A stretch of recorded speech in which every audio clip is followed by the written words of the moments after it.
Hello friends, आप देख रहे हैं आपका चैनल शेयर बाजार विद आयुष। और दोस्तों, बात करेंगे इस वीडियो में सभी आईपीओ अपडेट जीएमपी के बारे में। तो आप लोग देखिएगा वीडियो को पूरा ज़रूर।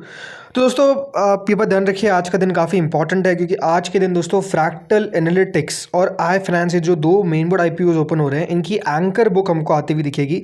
इनके बारे में भी देखिए इस वीडियो में चर्चा करेंगे, लेकिन पहले हम इस वीडियो में चर्चा करेंगे कुछ अपडेट्स के बारे में जो आते हुए देखने को मिले। देन जीएमपी, इन सबके ऊपर चर्चा होगी। तो आप लोग देखिएगा दोस्तों वीडियो को पूरा ज़रूर। लेकिन उससे पहले अभी तक अगर आपने चैनल को सब्सक्राइब नहीं किया और फर्स्ट टाइम विजिट किया है तो ज़रूर सब्सक्राइब आप लोग कर लीजिएगा।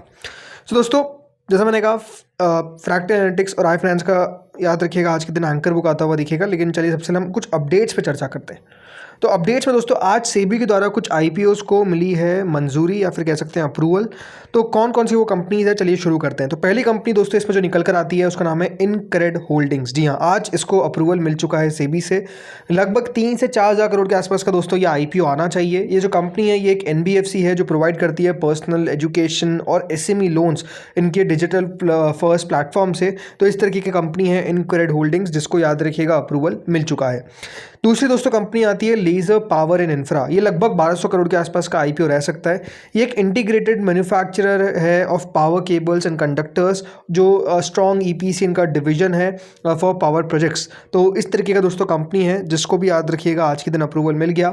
देन थर्ड कंपनी दोस्तों आती है आर्मी इन्फोटेक। जी हाँ, ARMEE, राइट। सो ये दोस्तों लगभग 300 करोड़ के आसपास का आईपीओ बताया जा रहा है। कंपनी जो है वो आईटी इंफ्रास्ट्रक्चर और सिस्टम इंटीग्रेटर प्रोवाइडर है जो मैनेज करती है services primarily to government and PSU clients. तो सरकारी क्लाइंट्स के लिए, गवर्नमेंट के लिए, सरकार के लिए याद रखिएगा कंपनी एक इंफ्रास्ट्रक्चर क्रिएट करती है जिसमें सिस्टम इंटीग्रेटर हो जाता है। मतलब ओवरऑल जो उनकी सर्विसेज होती है, राइट, वो याद रखिएगा कंपनी यहाँ पर करती है। देन इसके बाद दोस्तों अगली कंपनी आती है आरवी इंजीनियरिंग। ये दोस्तों लगभग याद रखिएगा आईपीओ 250 से 300 करोड़ के आसपास का रहेगा। मतलब 200 करोड़ के आसपास का इधर फ्रेश इशू है, बाकी का ओएफएस आपको देखने को मिल सकता है।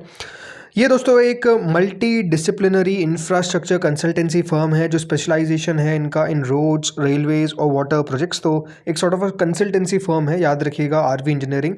तो उसको अप्रूवल मिल गया है। नेक्स्ट कंपनी आती है दोस्तों सेडेमेक मेकाट्रॉनिक्स। जी हाँ, ये कंपनी एक हाईटेक मैन्युफैक्चरर है। कंपनी जो है वो स्मॉल इंजन्स और electric vehicle power trains create करती है। तो सेडेमेक मेकाट्रॉनिक्स याद रखिएगा इस तरीके का कंपनी है। नेक्स्ट कंपनी दोस्तों आती है आरडी इंडस्ट्रीज़। ये भी याद रखिएगा मैन्युफैक्चरर है of precision engineered industrial valves और equipment for the oil and gas sector. तो इस सेक्टर के लिए दोस्तों कंपनी काम करती है। लगभग 400 से 500 करोड़ के आसपास का आईपीओ रह सकता है। सी अभी एग्जैक्ट साइज़ देखिए बताना क्यों मुश्किल होता है कभी कभार, बिकॉज देखिए बहुत सारी कंपनीज में फ्रेश प्लस ओएफएस आता है। जैसे ये आईपीओ आरडी इंडस्ट्रीज़, इसमें याद रखिएगा लगभग फ्रेश इशू रहेगा 320 करोड़ का प्लस ओएफएस 3.76 करोड़ शेयर्स का। तो वो लगभग मान के चल सकते हैं आपकी और 100-200 करोड़ के आसपास का रह सकता है। तो इसलिए 400 से 500 करोड़ के आसपास का साइज़ दिखा रहा है। द नेक्स्ट कंपनी आती है शंकेश ज्वेलर्स। जी हाँ, ये एक और कंपनी है जो 200 से 300 करोड़ के आसपास का आईपीओ लेकर आएगी। एक प्रोमिनेंट गोल्ड और डायमंड ज्वेलरी होलसेलर और रिटेलर है। इनका स्ट्रॉन्ग फुटप्रिंट है वेस्टर्न इंडिया के अंदर। तो इस प्रकार की कंपनी है। द नेक्स्ट आती है दोस्तों एलिवेट कैंपसेस। जी हाँ, ये कंपनी देखिए जैसे मैंने कहा एलिवेट कैंपस है 350 करोड़ का आईपीओ है। ये बात ध्यान रखिएगा, ये जो इशू है ये एजुकेशन इंफ्रास्ट्रक्चर प्रोवाइडर है company on development and management of K-12 schools. जो कैंपसेस है वो बेसिकली चलाती है। तो इस प्रकार की दोस्तों ये कंपनी है। अब देखते हैं ये कितना बढ़िया कर पाती है। तो ये 8 दोस्तों कंपनीज है, याद रखिएगा, जिनको आज के दिन सेबी से अनुमति मिली है कि ये अपना आईपीओ अब लेकर आ सकते हैं। सो लेट्स सी कितना बढ़िया कर पाते हैं। अब आते हैं एक और दोस्तों अपडेट पे, जो है एनएसई के आईपीओ से रिलेटेड। जी हाँ, आज दोस्तों एनएसई की याद रखिएगा बोर्ड मीट है। और इस बोर्ड मीट में दोस्तों ये पता चलेगा कि किस तरीके से आज के दिन जो एनएसई का आईपीओ है इसको लेकर कंपनी के बोर्ड का फैसला आता है।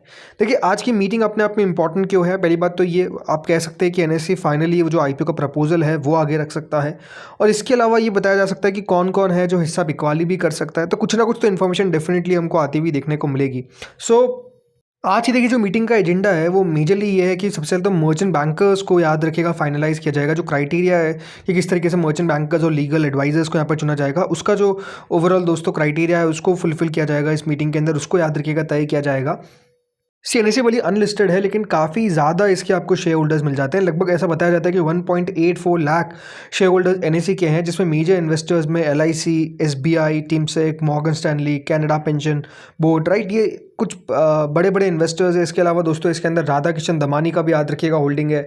ऐसा बताया जा रहा है कि दोस्तों कंपनी जो है वो लगभग 4 से 4.5% के आसपास का, याद रखिएगा, हिस्सा बिकवाली कर सकती है। एक ओएफएस लेकर आया जाएगा, लगभग 23,000 करोड़ रुपए उससे जुटाए जा सकते हैं। और फ्रेश इशू तभी लाया जाएगा जब डाइल्यूशन जो कंपनी करना चाह रही है उसका क्राइटेरिया मैच नहीं होगा, अचीव नहीं होगा, राइट। तो इसलिए कंपनी ऑलमोस्ट पक्का है कि देखिए कोएफिस लाएगी, बट अगर फ्रेश इशू लाएगी तो उसके पीछे का रीज़न रहेगा कि जितना कंपनी को डाइल्यूट करना है, जितना अमाउंट, उतना अगर नहीं आ पाता है तो फ्रेश इशू के बारे में सोचा जाएगा। अदरवाइज फ्रेश इशू लाने की कंपनी की कोई भी प्लानिंग नहीं है। ऐसा बताया जाता है कि देखिए पीएसयू शेयर होल्डिंग एनएससी के अंदर लगभग 31.29% है, जिसको 14 पीएसयू एंटिटीज होल्ड करती है, जिसमें पीएसयू इंश्योरेंस कंपनीज भी आ जाती है जो लार्जेस्ट पोर्शन रखेगी स्टेक का। सो आई थिंक इंटरेस्टिंग, जिस मैंने कहा, रहेगा ये आईपीओ, बिकॉज एलआईसी इसमें अपना स्टेक रखता है, एसबीआई रखता है। ये अपना हिस्सा जो है वो, याद रखिएगा, इस आईपीओ के तहत बेचते हुए नजर आ सकते हैं। चलिए अब बात करते हैं जो आईपीओ एक्शन में। तो देखिए फ्रैक्ट एनालिटिक्स आज फिर अचानक से दोस्तों जीएमपी में बड़ी तेज़ी हमको देखने को मिली है। देखिए तेज़ी तब आ रही है जब आज कंपनी की आपको एंकर बुक आती हुई दिखेगी। फ्रैक्ट एनालिटिक्स, याद रखिएगा, 9 तारीख से 11 तारीख के बीच में ओपन होगा। कंपनी ने प्राइस बंड 900 रुपये का रखा है। जो प्रीमियम था, जैसा मैंने कहा, उसमें बहुत तेज़ी से हमको डिक्लाइन देखने को मिल रहा था, बल्कि कल 50 रुपये के करीबन दोस्तों, याद रखिएगा, प्रीमियम ट्रेड कर रहा था। बट आज अचानक से 50 रुपये की बढ़ोतरी जो है वो सीधा सीधा आप देख सकते हैं कि आईपीओ के प्रीमियम में आ चुकी है। तो ये दिखाता है कि डेफिनेटली प्रीमियम काफ़ी वॉलेटाइल है। ओवरऑल आज के दिन देखना होगा कि दोस्तों किस तरीके की एंकर बुक निकल कर आती है, कौन कौन से नाम है जो इस एंकर बुक के अंदर पार्टिसिपेट करते हैं, क्या वैल्यूएशन सही लगती है फंड्स को या फिर ख़राब लगती है, देखने वाली बात रहेगी। सो आई थिंक इसकी एंकर बुक देखने वाली बात रहेगी कि कितनी बढ़िया आती है या फिर कितनी ख़राब आती है। बिकॉज ऑब्वियसली बात है, देखिए 75% ऑफ द इशू, याद रखिएगा, क्यूआईबीज के लिए। तो 45%, यानी याद रखिए कुल मिलाकर आईपीओ का जो साइज़ है वो करीबन 2834 करोड़ का है, राइट। और उसका 45% दोस्तों होता है लगभग 1275 करोड़। तो 1275 करोड़ के आसपास की एंकर बुक, याद रखिएगा, इस आईपीओ की आएगी। तो उसमें अच्छे नाम आने चाहिए, नहीं आएंगे तो अपने आप में प्रॉब्लम हो जाएगी। देन दोस्तों आते हैं आई फ्रांस पे। ये याद रखिएगा, ये भी ओपन होगा 9 तारीख से 11 तारीख के बीच में। इसकी भी आज के दिन एंकर बुक निकल कर आएगी।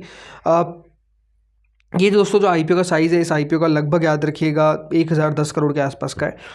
129 का प्राइस बैंड है। जीएमपी 15% तक गई और 15 से 0 हो गई। मतलब प्रीमियम जो है वो टिक नहीं पाई आई फाइनेंस की।